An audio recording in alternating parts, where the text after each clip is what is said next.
Sangetsar lake, যা মাধুরী lake নামে বেশি পরিচিত, যা ভারতের অরুণাচল প্রদেশের তাওয়াংয়ের একটি অত্যাশ্চর্য প্রাকৃতিক হ্রদ হিসেবে সুবিখ্যাত। তাওয়াং থেকে বুমলা পাস যাওয়ার পথে সমুদ্রপৃষ্ঠ থেকে প্রায় 12,165 ফুট উচ্চতায় ভারত চীন সীমান্তের কাছে অবস্থিত এই লেকটি।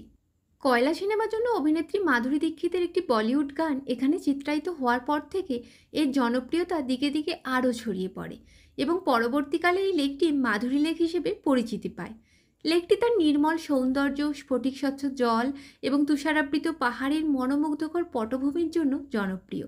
এটি একটি জনপ্রিয় পর্যটন কেন্দ্র, যা তার প্রাকৃতিক সৌন্দর্য এবং চলচ্চিত্রের সংযোগের জন্য বহুল পরিচিত। এখানকার আরেকটি জিনিস বেশ আশ্চর্যের, এই যে মৃত গাছগুলি।